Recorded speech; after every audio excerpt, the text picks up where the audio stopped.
Ok, ahora sí. Bueno, ya estamos grabando la clase de hoy y espero que estén viendo, estén viendo la pantalla, la diapositiva. Sí. Bueno, vamos a trabajar conceptos de cinética química, pero voy a empezar con preguntas. Esto que antes de comenzar a grabar la clase, yo les compartí en voz alta, ¿no? Eh, ¿cómo, cómo suceden las reacciones químicas? ¿Qué pasa? ¿Cómo es el proceso en el seno del desarrollo de una reacción química? Vieron que ustedes en el laboratorio combinan los reactivos y, y sucede algo en el interior que sí es la reacción química, obtener ese producto, lo que vos estás investigando, lo que estás buscando, pero bueno, bárbaro, lo vemos, lo ponemos en práctica, cambia de color, dependiendo de la reacción que se utilice o el objetivo pedagógico que haya, que uno lo evidencia, lo ve, y después también escribe la reacción química en el papel. Eh, entonces, la pregunta es, ¿y cómo suceden las reacciones químicas? ¿Qué es lo que pasa? Y, eh, a ver, esto que decís, Juan, que dos átomos o más comparten o ceden electrones. Claro, pero uno cuando piensa de esa manera se queda con una cosa extremadamente teórica. Pero la pregunta es cómo. ¿Qué cosas hacen que una reacción química suceda? ¿Qué cosas eh, modifican una reacción química? ¿Qué factores intervienen? ¿Qué parte de la ciencia, está bueno esto que dicen los catalizadores, qué parte de la ciencia química se ocupa de analizar y de estudiar esto que estoy poniendo ahora en contexto, ¿no? Y, y el área que abarca es lo que dice la diapositiva, ¿no? La cinética química.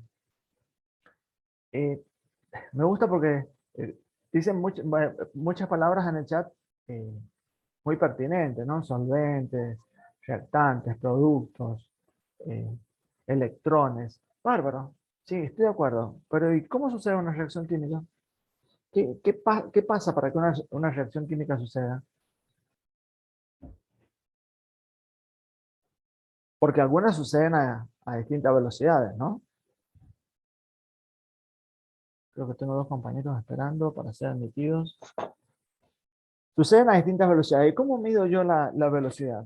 Ustedes se acuerdan que cuando estudiaron en el secundario en algún momento, creo que tuvieron que cursar en algún momento de la vida física. Si quizá me equivoco en la materia, les pido disculpas.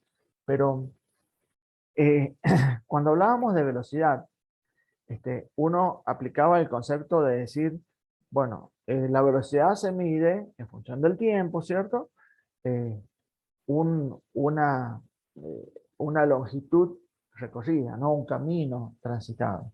Entonces, uno escribía la distancia en función de, la variación de la distancia en función de el tiempo. Y esa ecuación que era con delta de distancia como una relación, se convertía en la ecuación de velocidad cuando uno le colocaba a esa ecuación de velocidad, le colocaba una constante, la constante de velocidad, y ahí se convertía matemáticamente en una ecuación y dejaba de ser una relación, ¿no? Esto de decir la relación del espacio en función del tiempo. Entonces, así como en la física tradicional, en el concepto de, eh, están bonitas las palabras que están usando en el chat, eh, en el concepto de velocidad, en química también tenemos que hablar de velocidad. Y el concepto de velocidad lo vamos a ver nosotros no precisamente con el espacio, con las distancias, sino en relación a las concentraciones, ¿de acuerdo? A cómo varían las concentraciones. Bueno, estas diapositivas que les estoy compartiendo son muy teóricas, muy obvias. La velocidad es la medida de la rapidez con la que se forman los productos o con la que desaparecen los reactivos, ¿sí? Eh, es una medida o una manera de estar poniendo en evidencia que sucede velocidad, ¿ok? Entonces, nosotros vamos a ver de qué manera aparecen los productos en función del tiempo, es decir, cómo varía la concentración de aparición de los productos o cómo varía la concentración a medida que se van consumiendo los reactivos. De esa manera, uno debe pensar en, en cómo suceden las reacciones, en la velocidad, el cambio de la concentración en función del cambio del tiempo, ¿de acuerdo? Y esta gráfica que les estoy mostrando trata de representar esto. Si partimos de cero y asciende en función del tiempo la concentración, estamos hablando de la aparición de los productos. Perdón que hago pausa porque estoy atento de admitir a algunos compañeros. Y también podemos expresar a la velocidad como la variación de la concentración de desaparición o consumo de los reactivos en función del tiempo, ¿sí? Esa sería la base de la velocidad de las reacciones químicas, uno de los principales conceptos que estudia la cinética química. Pero cuando uno piensa en las reacciones químicas, ustedes deben siempre tener presente que también esto que voy a decir abre un poco el tema para la clase que viene, que habla de equilibrio químico, que vamos a hablar un poco de eso. Hay reacciones químicas que ustedes en el secundario no han formulado ya, vamos a hacer fórmulas químicas y lo que les prometí en la clase pasada de enlaces químicos, todo eso ya lo vamos a ver.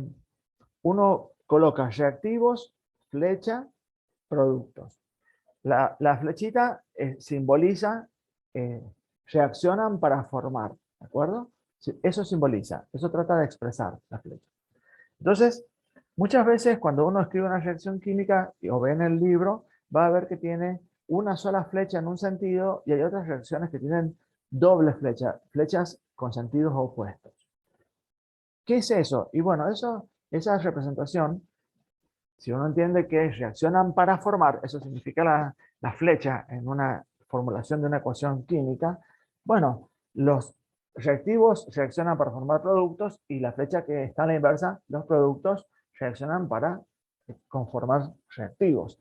Entonces, esa dinámica habla de que existen reacciones irreversibles, es decir, donde los reactivos suceden todo a producto, y en el caso de que haya una flechita doble en la formulación de una ecuación química, son aquellas reacciones en donde en un instante, reversible, tal cual como comenta Celeste, en un instante los productos comienzan a retornar para conformar nuevamente reactivos. Y ahí aparece lo que se llama el estado de equilibrio, que es algo que vamos a analizar de una manera muy particular porque nos va a permitir hacer un análisis de pH y hablar un poco de la fisiología humana en ese sentido.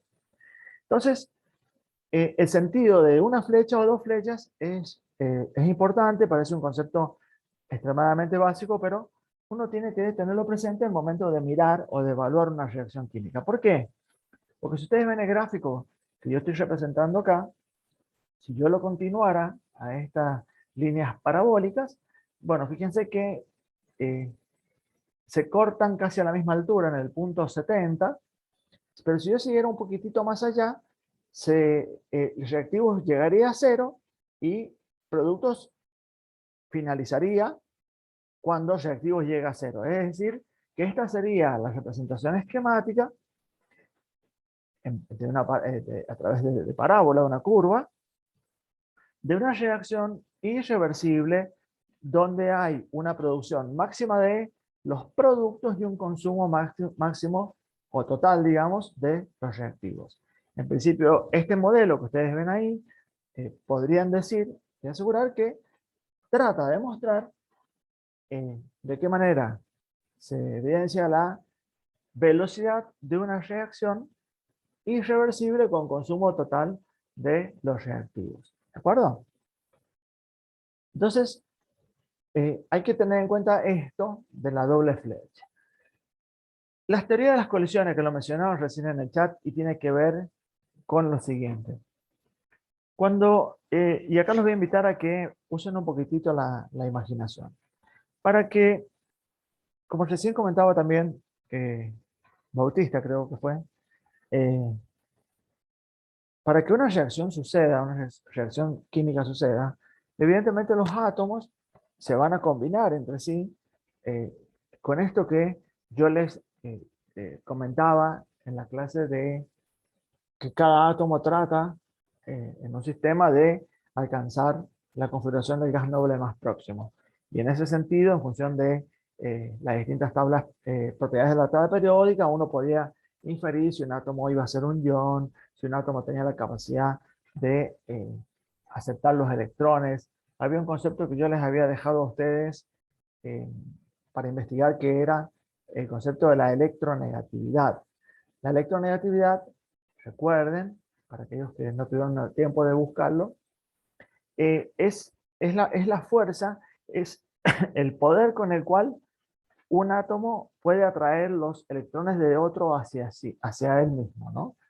Se trata de esto, de atraer los átomos, los electrones de otro átomo. Entonces, un elemento muy electronegativo va a tener mucha fuerza para atraer hacia él los electrones del átomo que se encuentre próximo. Y un elemento muy electropositivo tiene una alta capacidad de poder ceder eh, los electrones hacia otro átomo, ¿de acuerdo?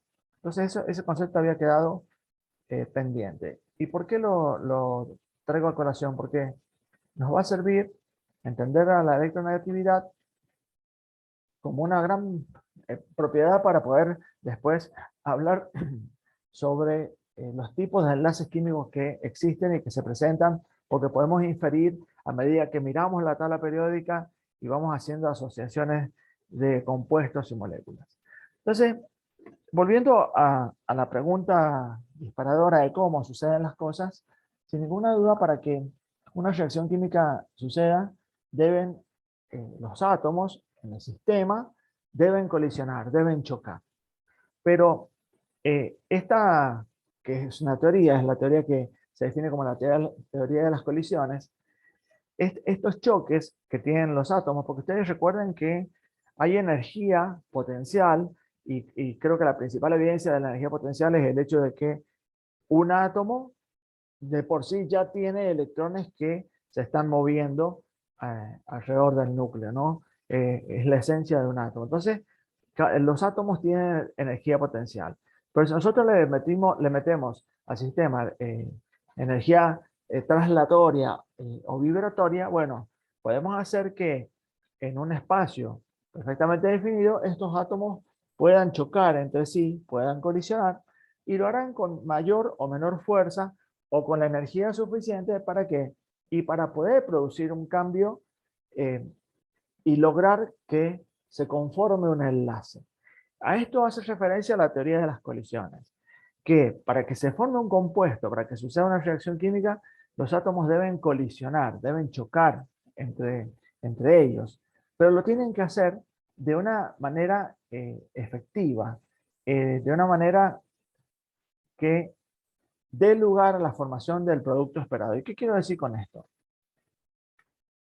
Eh, por un lado, deben chocar con la energía suficiente. Por el otro lado, deben hacerlo en la posición adecuada. Y acá me voy a permitir, como siempre trato de hacer en las clases, para que no tengan que estudiar de memoria, sino que tengan una imagen mental para generar este recuerdo del proceso. Lo que pasa, se definió como una teoría y está evidenciado ahora, es una evidencia formal, pero bueno, se le llama así y así quedó identificada, la teoría de las colisiones. Ya van a ver cómo avanzamos más adelante con temas más complejos y vamos a hablar de otras teorías que son probadas efectivamente que así son, pero bueno, quedó nombrada de esa manera, ¿sí? La teoría de las colisiones. Porque hubieron distintas propuestas en la época que surge la teoría. Hubieron distintas teorías, así como están las distintas teorías del átomo, la de Bohr, de Rutherford, todas esas. Bueno, eh, se la considera y se la describe de esta manera, ¿no? Como la teoría de las colisiones. Fíjense que me voy a tomar el atrevimiento de usar un ejemplo simple, y es lo siguiente. Nosotros Imaginemos que, y voy a tratar de llevar este ejemplo que, que es demasiado simple, a llevarlo a lo largo de la clase, así que lo tengamos siempre en mente. Imaginemos que nosotros tenemos dos autos, dos automóviles, eh, tenemos dos automóviles en donde ellos son los reactivos de un producto que yo busco, en donde las características de este producto son que ambos dos hayan colisionado de frente y se hayan deformado hasta perder la identidad. Es decir, un choque de frente muy violento. Bueno, pensemos qué cosas tienen que suceder en ese fenómeno, ¿no? Y bueno, primero, si hablamos, como dice acá en la diapositiva, ¿no? El factor energético. Si los autos, yo los trato de hacer colisionar de frente, pero simplemente los estoy empujando a mano, es muy probable que ellos colisionen, chocan uno con el otro, pero distintas fuerzas hacen que no sean suficientes y necesarias para generar el producto. Entonces, estos reactivos, simbólicamente, que sean los dos vehículos, vuelven a su estado natural. Esa es una colisión que no fue efectiva. Chocaron, colisionaron, pero no existía la energía suficiente.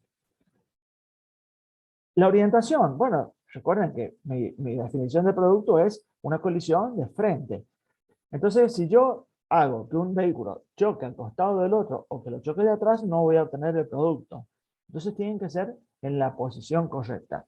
Y esto llevándolo a las moléculas, también eh, lo podemos, eh, lo podemos pensar. Si choco distintas moléculas, tienen que colisionar a la velocidad suficiente y los átomos correctos para que se rompa y formen una nueva, o para que se genere el producto, ¿no? Es decir que no solamente se trata de que choquen, sino que tienen que tener la energía suficiente y deben tener la orientación correcta. Entonces, de esta manera ustedes van a leer en los textos que hablan de colisiones efectivas y colisiones no efectivas, ¿eh? Entonces, las efectivas son las que me van a dar lugar a la formación del producto. Este dibujo trata de demostrar un poco lo mismo que yo dije de los vehículos, ¿no? Si no lo hacen en la posición correcta y con la energía suficiente, no se va a generar el producto, ¿no? Entonces, acá trata de mostrar dos reactivos que colisionan de manera efectiva en la posición correcta y entendiendo que con la energía suficiente necesaria para lograr que estos enlaces, esta vinculación que tienen electrónica acá, reciba la energía suficiente para romperse y conformar un nuevo enlace, ¿no? Y acá obtenemos el producto.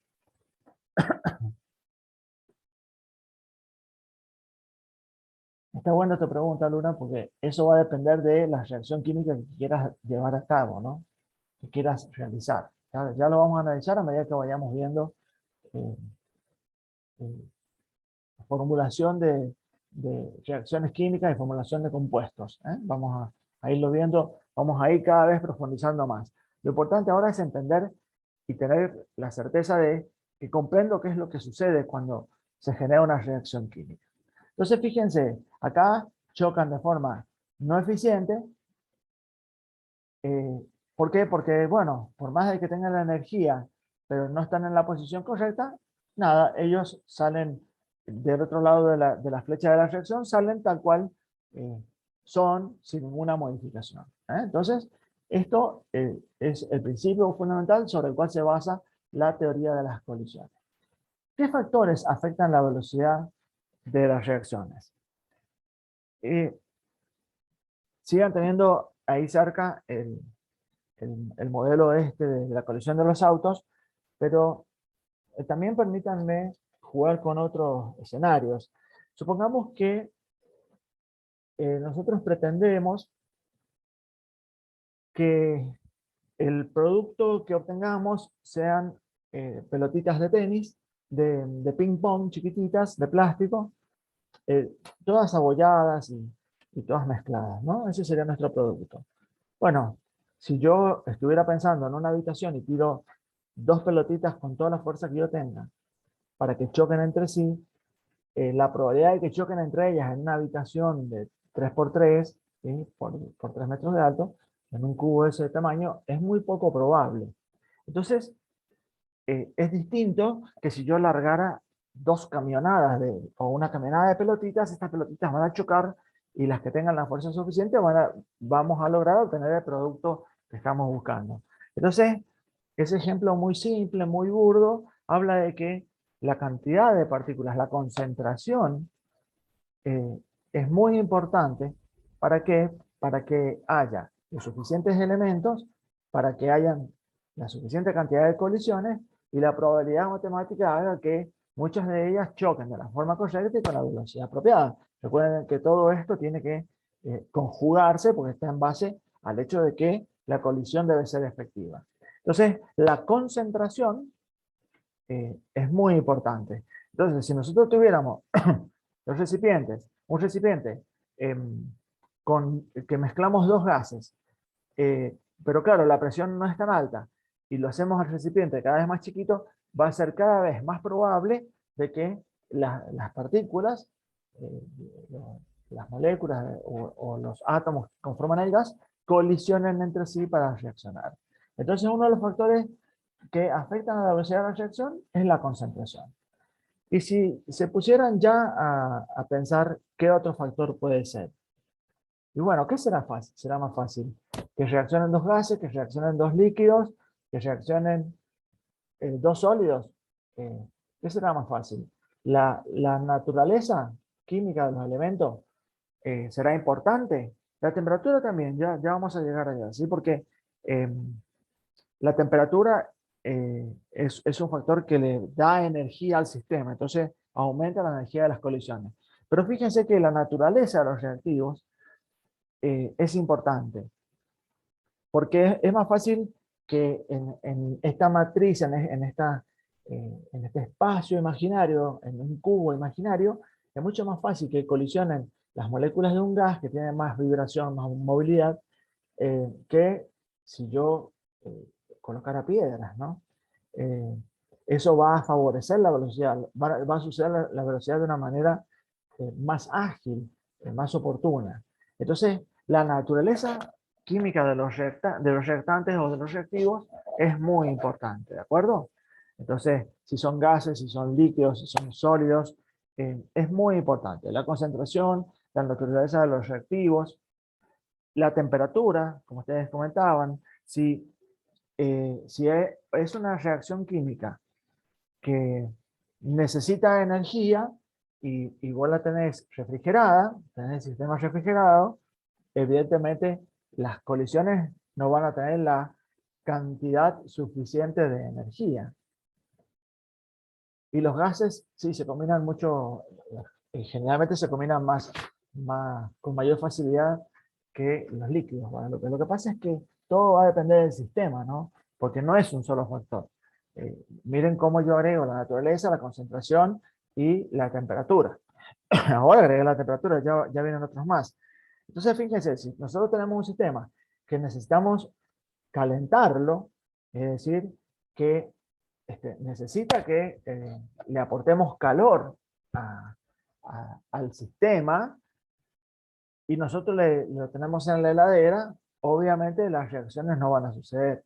Y ese principio es uno de los tantos principios que se usa para refrigerar y conservar algunas cosas, ¿no? Pero todo esto va a depender de las condiciones totales del sistema.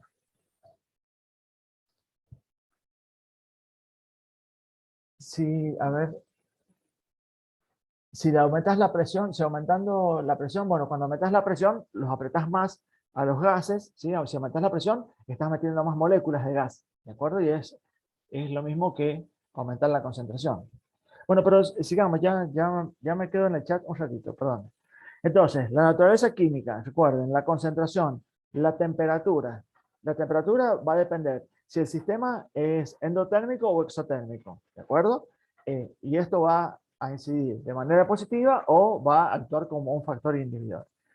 Y piensen, no piensen, ¿por qué refrigero cosas? Porque hay cosas que las tengo que calentar, las tengo que hervir, otras basta con basta con que las amasemos. ¿Vieron esa masilla que viene para las soldaduras de los caños de agua, que vienen los dos componentes separados y cuando uno, claro, sí, exacto, la que comentas ahí, que las amasás, bueno, precisamente esto de amasarlo, el acto mecánico de amasarlo, es darle al sistema la energía suficiente para que esto suceda.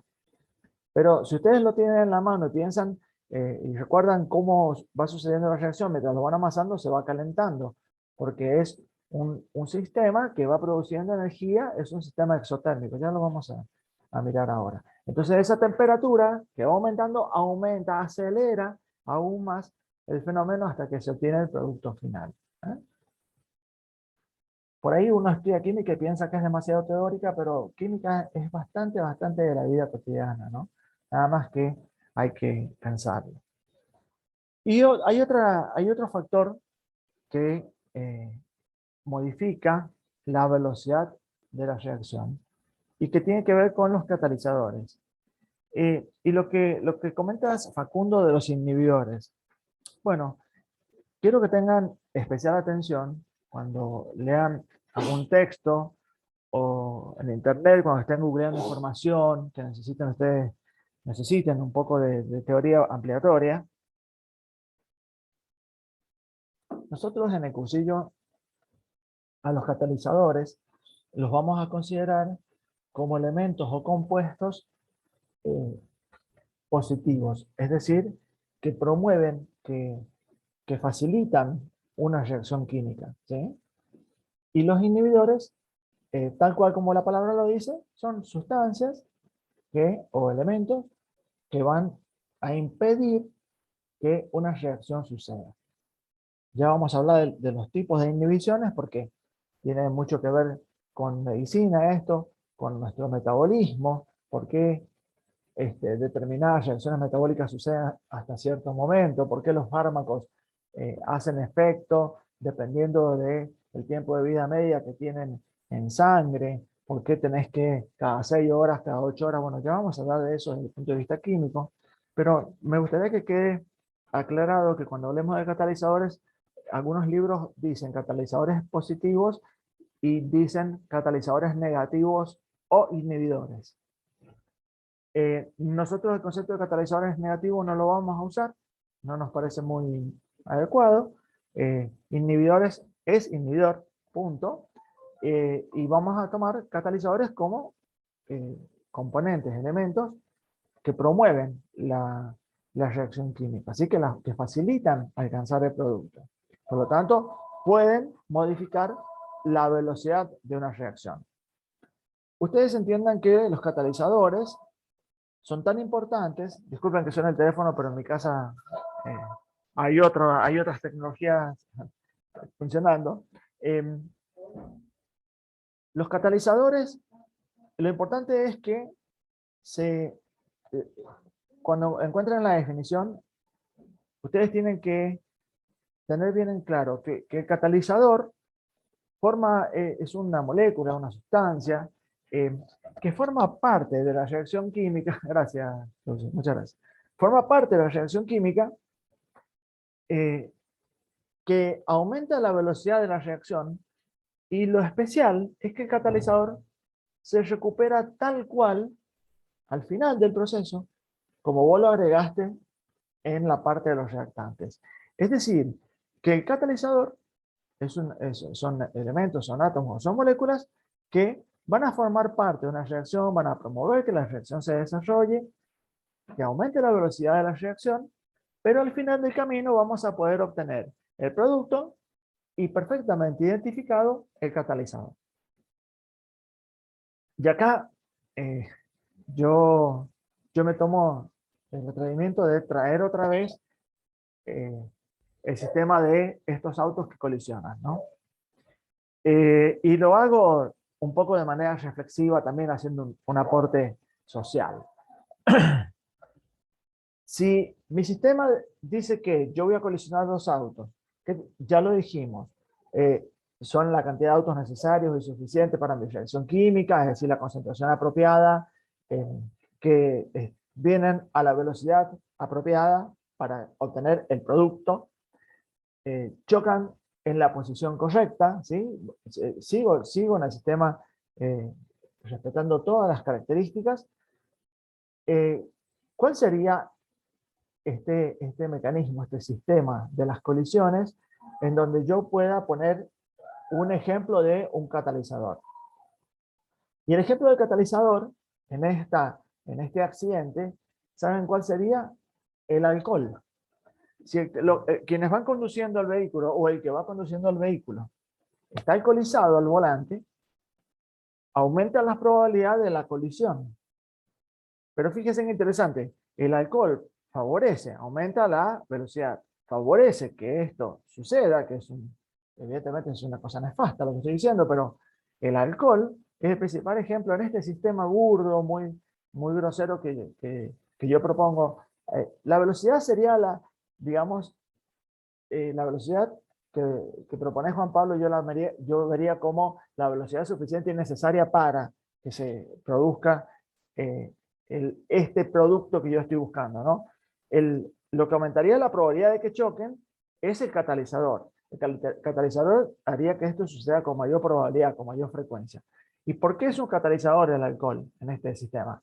Y porque el que conduce alcoholizado, si vos le medís con un alcoholímetro, lo identificás y está presente.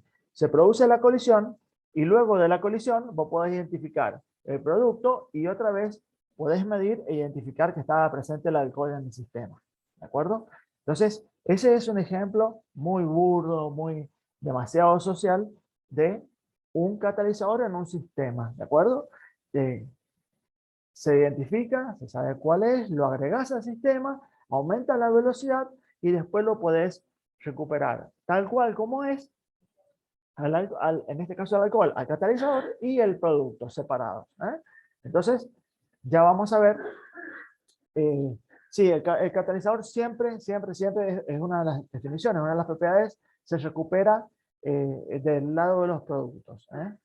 Forma parte de la reacción química, pero no forma parte del producto. No es que queda dentro del producto o es un elemento más del producto, porque si así fuera sería un reactante, sería un reactivo, ¿de acuerdo? Ahora mira, Franco, hacia ese lugar apuntaba, ¿no? En química inorgánica, que es lo que estamos viendo ahora, muchísimos catalizadores, ¿no? Generalmente son metales, el platino, el cobalto, muchos elementos, vos podés colocarlos en el sistema para que una reacción suceda. Y después los recuperás al final del proceso. En biología, los catalizadores son las enzimas, tal cual como comenta el compañero. Las enzimas, Martina, perdón.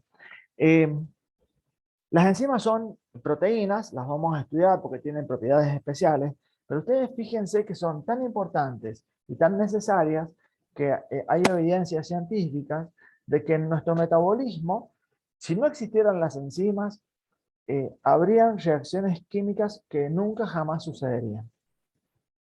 Entonces, eh, es el principal ejemplo del rol de los catalizadores biológicos. Entonces, como estamos hablando de medicina, vamos a quedar atrapados nada más que en los seres humanos, en el cuerpo humano, ¿no? Es decir, vamos a quedar atrapados en las enzimas. Si bien muchas reacciones necesitan de otros elementos, como son las vitaminas, a ustedes lo habrán visto cuando consumen estos productos, estos lácteos chiquititos que dice zinc, magnesio, molibdeno, un montón de metales de la tabla periódica, que están ahí, bueno, son catalizadores, son segundos sustratos obligatorios necesarios que se recuperan al final del proceso, si no, muchas vías metabólicas no sucederían.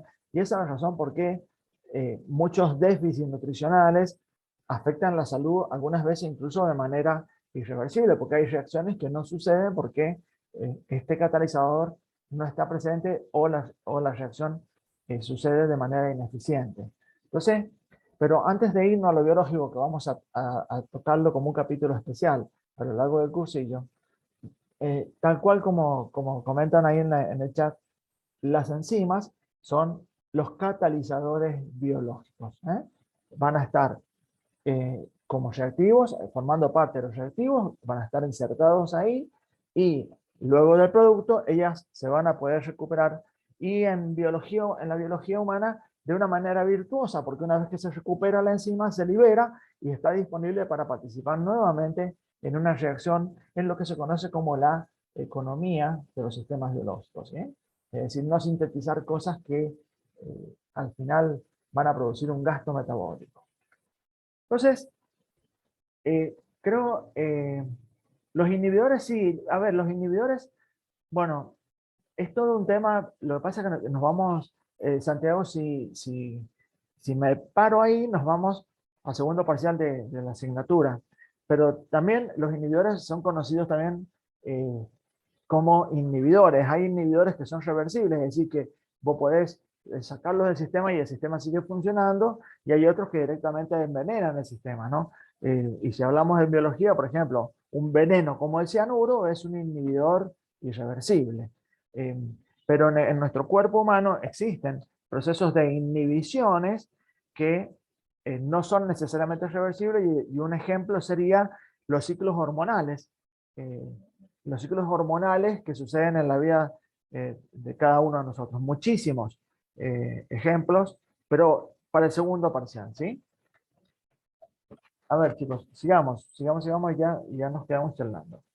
La radiación, no sé, Tamara, la radiación me parece que aportaría energía o en qué sentido, depende del sistema que estemos analizando. Hoy estamos parados en química inorgánica. Esto es lo que yo les comentaba a ustedes de el ejemplo de la masilla esta que empezaba a generar calor. Y acá aparece un concepto que es bastante interesante. Bueno, ¿qué es una reacción exotérmica y una reacción endotérmica? Eh, Siempre en química traten de pensar mucho en las palabras, ¿no? Exo hacia afuera, endo hacia adentro, ¿no? Entonces, ya ahí no hace falta aprender de memoria un concepto. Vos ya comprendés lo que significa la palabra que estás leyendo y con tus palabras podés optar y elegir la correcta. Exotérmica libera energía cuando sucede. Cuando los reactivos pasan a productos, liberan. Pero, ¿cómo se representa esto? ¿Cómo se ve? Si nosotros, fíjense que acá hay una, quiero que anoten, por favor, lo que voy a decirles para agregarlo como concepto a esta diapositiva. Exotérmica y endotérmica habla de temperatura. ¿De acuerdo? Y lo que está representado acá, que lo van a encontrar en varios libros así, dice en la gráfica, en el eje de las Y, el eje vertical de este sistema, dice energía. Cuando hablamos de reacciones químicas que liberan energía o que necesitan energía para que suceda, la denominación, cuando hablamos de energía, es, si libera energía, ¿saben cuál es? Por ejemplo, ¿vieron estas pulseras que se usan de cotillón que vos las rompes y se vuelven, empiezan a liberar luz, ¿sí? ¿Viste que vos les quebrás adentro? Bueno, ahí sucede una reacción en donde se libera energía como luz, una energía lumínica. Bueno, esa es una reacción exergónica. Exergónica. Libera al entorno, al medio que los rodea, energía. En este caso es de manera lumínica, el ejemplo de la pulserita, ¿sí? Y aquellas que necesitan la energía para que sucedan, distintas de la temperatura, son endergónicas. Entonces, exergónicas y endergónicas. Estas son las dos palabras que quiero que agreguen, que en realidad coinciden mucho más con esta representación gráfica. Lo que pasa es que este gráfico lo he sacado del Google, tratando de que ustedes puedan siempre ver los mismos diseños bibliográficos. Entonces, si quieren que lo escriba en el chat, les escribo, miren. Lo que está exotérmica, tal cual como está en la diapositiva, si es de energía, es exergónica. ¿Está? Exergónica libera energía al sistema. Y endergónica necesita energía. Por ejemplo, una reacción que se produzca cuando le da, por ejemplo, la luz del sol, ¿sí? En la oscuridad no sucede y cuando la iluminas sí sucede. ¿Está? Ya vamos a hablar de hidrólisis, catabolismo y todo eso en el segundo parcial. Hidrólisis es romper enlaces químicos, ¿eh? Eso es en química inorgánica. Bueno, entonces miren, acá me importa que agregamos un concepto, que es la energía de activación. Hacia ese lugar voy. Fíjense, los reactivos parten de un nivel energético, no sé si están viendo el gráfico, creo que sí. Estoy en el tercer monitor viendo, al menos yo sí lo veo, ¿sí? Sí, profe. Ok, gracias. Bueno, miren, entonces, voy a tomar la endotérmica, ¿de acuerdo? Como ejemplo. Que en realidad, si hablo de energía que no sea temperatura, sería una gráfica de una reacción endergónica. ¿Eh? ¿Está claro esto? La representación es la misma, lo que cambia es la unidad del eje, ¿no? Acá debería decir variación de la temperatura. Entonces, si la reacción es endotérmica, fíjense ustedes, un reactivo con toda la teoría de las colisiones, ¿no? Que choquen con la velocidad correcta, con la posición correcta, hace que tengan que superar una barrera, de cierta manera, por así decirlo, para que los reactivos pasen a productos. Es decir, que los reactivos, para que puedan pasar a productos, tienen que superar este punto de la curva, que desde el punto de la curva hasta la línea de base de energía de los reactivos es la que se conoce como la energía de activación.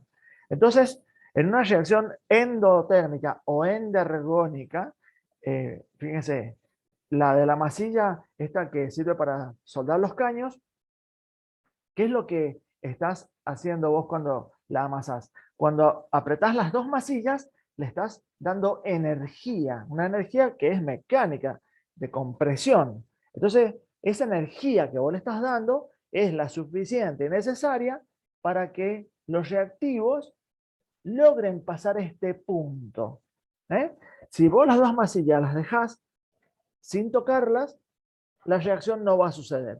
¿Por qué? Porque no superan, por ellas mismas, por su energía potencial, no superan la energía de activación suficiente y necesaria para convertirse en producto. Entonces, cuando a la masilla, vos en el primer momento las amasás, le estás dando la energía suficiente y necesaria para que pase esta barrera, pase este punto, la energía de activación. A partir de ahí, se convierte en producto. Ahora bien, ¿qué pasa con una reacción exotérmica?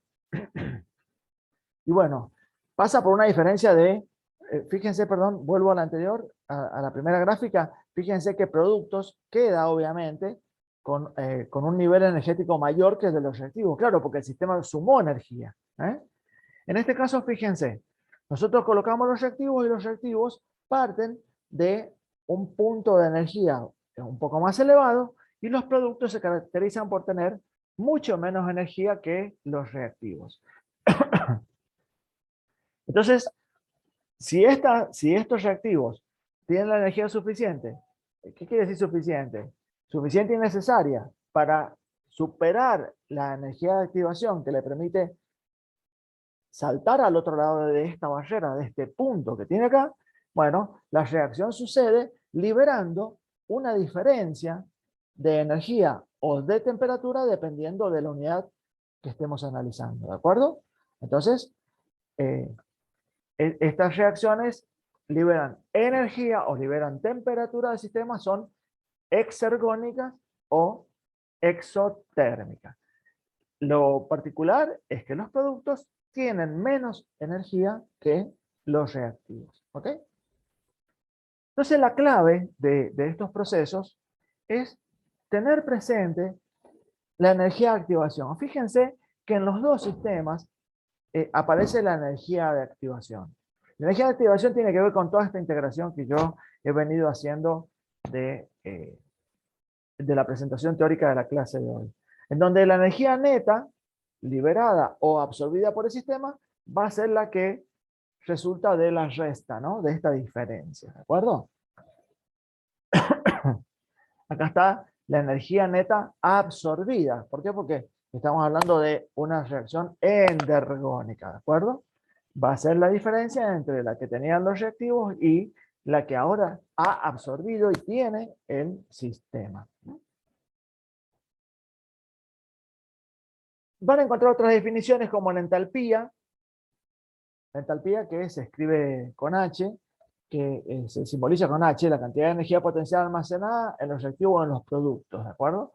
Y la diferencia entre la entalpía de los productos y de los reactivos es lo que se conoce como el calor de la reacción o el delta H. Es una cuestión de restar la energía que tienen naturalmente los productos respecto de los reactivos. Este es el delta H que quizás alguno en el secundario habrá visto en alguna oportunidad y dijo, ¿qué es esto? Me lo estudio de memoria. No, no es necesario.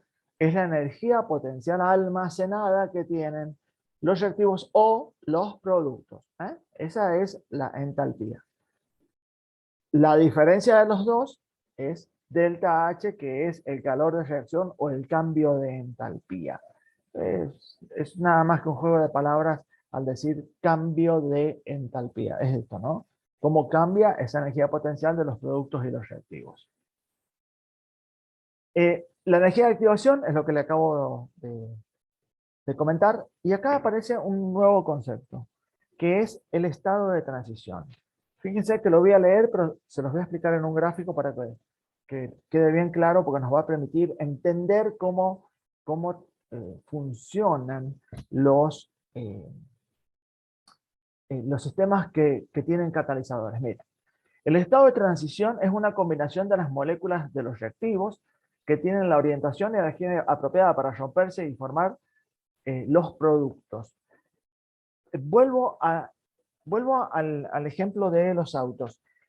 ¿Cuál es el estado de transición? El estado de transición, si nosotros podemos ir sacando fotografías instantáneas, vamos a ver que si los autos vienen a la velocidad y en la orientación correcta, cuando los autos chocan hay una fotografía en la cual hay un instante de la colisión en la cual esas fotos te muestran que estos autos son ellos, los identificás, los reconoces, están en contacto, ¿sí? Están en contacto, en donde todos los vectores de energía están en su máxima expresión, todos enfrentados, y la próxima fotografía es el producto. La anterior son los reactivos. Es ese instante. Ese instante es ese punto donde está allá el pico de la energía de activación, el punto en donde o pasa a producto o retorna a reactivos.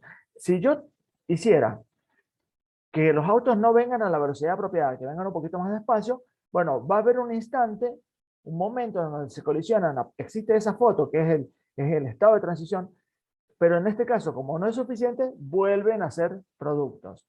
Si estuvieran todas las condiciones del sistema, va a suceder eso, va a haber un instante en donde todas las moléculas siguen siendo ellas y el sistema tiene todos los componentes al máximo y lo que puede suceder, producto o retorna a reactivo, ¿de acuerdo? Ese es el estado de transición.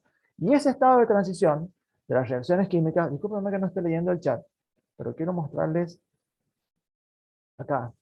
Ese estado de transición es acá, está en el punto máximo donde se debe alcanzar el punto de quiebre, por decirlo de alguna manera, entre que los reactivos son ellos o pasan a ser productos. Es acá, donde está la máxima expresión de la energía de activación. En este instante, en este modelo, ustedes ven que los reactivos siguen siendo ellos, están conectados, pero un instante hacia adelante se vuelven productos. Un instante hacia atrás se vuelven reactivos. Entonces, el estado de transición es fundamental y clave para comprender lo que les quiero explicar ahora de los catalizadores. Los catalizadores, ¿de qué manera intervienen en esto? Que decimos que yo lo coloco en los reactivos y los recupero luego en productos. Igual, pero que la velocidad aumentó, que la reacción sucedió de una manera más veloz. Y esto sucede ¿por qué? Porque el catalizador interviene en la reacción química, interviene en el sistema, formando parte del estado de transición. Eso es lo importante, ¿sí? Forma parte del estado de transición. Entonces, el catalizador crea en el sistema un camino alternativo de menor energía, es decir, lo que hace es bajar la barrera de la dificultad que tiene que saltar el sistema para pasar a productos, dándole un camino alternativo. Eso es lo que hacen las enzimas, ¿eh? Entonces, o los catalizadores en general, como definición, le crean al sistema un camino alternativo de menor energía de activación. Y esta es la razón por la cual sucede de una manera más veloz la reacción. En biología, en la biología humana hay catalizadores que hacen que muchas reacciones sean directamente espontáneas. Es decir, no, la energía de activación es ínfima, es prácticamente insignificante, ¿eh? Entonces, ese es el fundamento. Pero lo interesante es esto, chicos, forman parte del estado de transición. Crean el camino alternativo, van a productos y ellas se liberan de ese estado de transición y estos catalizadores y se recuperan, ¿eh? Entonces, ese es el fundamento por el cual un catalizador acelera la velocidad de reacción, creando, insisto, un camino alternativo de menor energía de activación, formando parte él de un estado de transición, ¿eh? En donde él es miembro constitutivo de ese estado de transición. Pero como es un estado totalmente inestable y es momentáneo, bueno, después se libera y genera el producto y el catalizador se recupera. ¿De acuerdo? Entonces, eh, a ver, acá hay que rescatar algunos detalles. Es muy importante comprender, como resumen, que para que una reacción suceda, recuerden, los elementos deben colisionar, lo deben hacer en la forma apropiada, con todas las características que detallé al principio, de manera tal que si son moléculas, tengan la energía suficiente para romper los enlaces que ellos ya están conformadas y formar nuevas moléculas. ¿De acuerdo? Para que esto suceda, es necesario una energía suficiente necesaria, que es la energía de activación, que le permita a la colisión poder pasar a productos. Si nosotros al sistema le agregamos catalizadores, estas reacciones van a suceder de una manera más rápida. ¿Por qué? Y porque estos catalizadores van a formar parte del estado de transición, creándole un camino que requiere menos energía de activación. Y por eso la reacción se alcanza con mayor velocidad. ¿De acuerdo? Este sería el resumen integrado de lo que yo hoy les quería mostrar. Y las definiciones, pretendo que no las estudien de memoria, tengan presente esto, traten de usar estos ejemplos que yo he tratado de aportarles así muy comunes, muy simples, y, y hasta acá he llegado hoy con mi clase planificada. ¿Quieren que charlemos algo, alguna preguntita tienen del chat?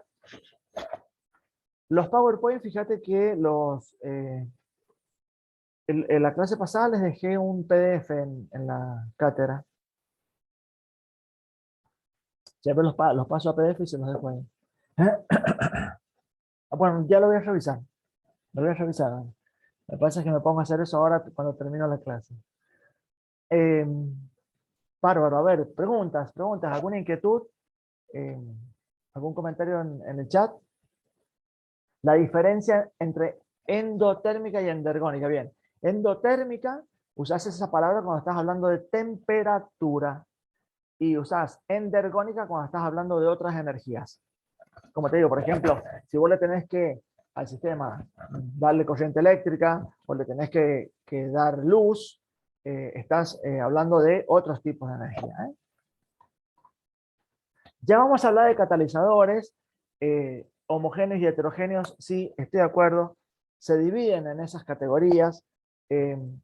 Cuando hablamos de catalizadores, a ver, les voy a dar ejemplos. Los homogéneos son aquellos que van a formar parte del sistema, ¿sí? Por ejemplo, aquellos que van a formar parte de una solución. Si estamos hablando de soluciones líquidas, van a formar parte de las soluciones líquidas, entonces vos no las diferencias.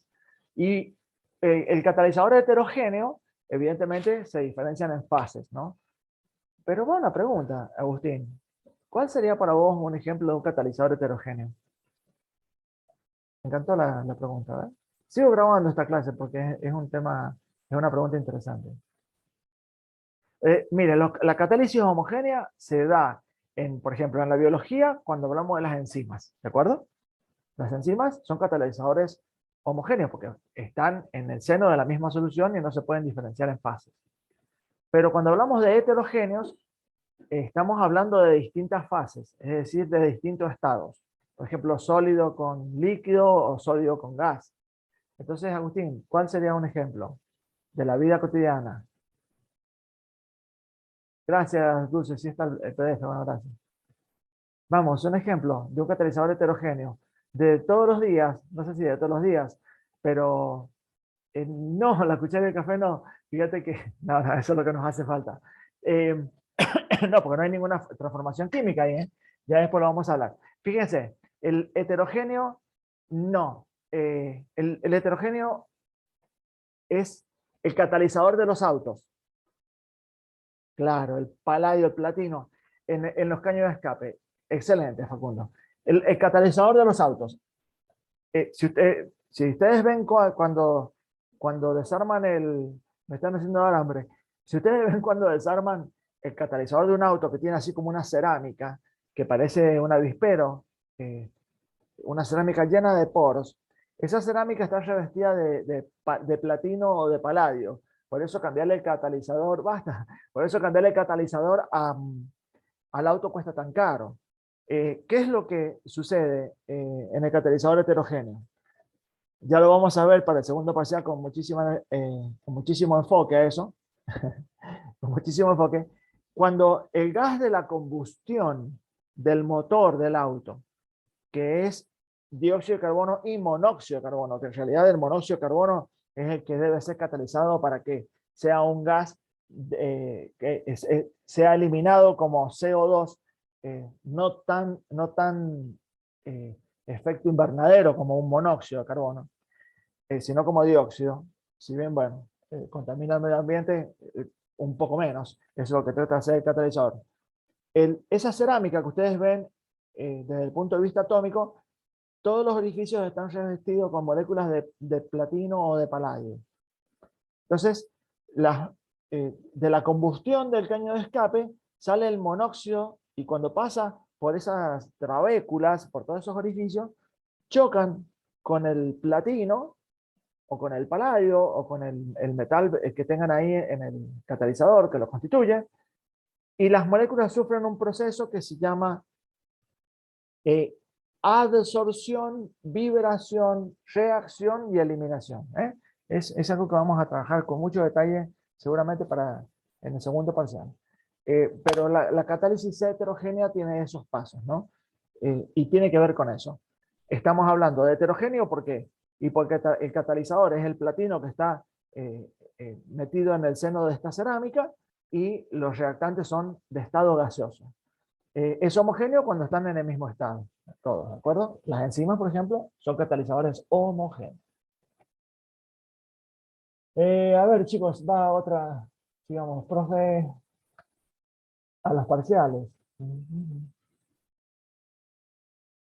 Configuración, qué buena pregunta. Bueno, de la teoría les parece que terminemos acá, ¿sí? Así les puedo liberar que se vayan tomando un café antes de sentarse a trabajar con física. ¿Les parece, chicos? Me quedo con ustedes un ratito. Voy a parar la grabación.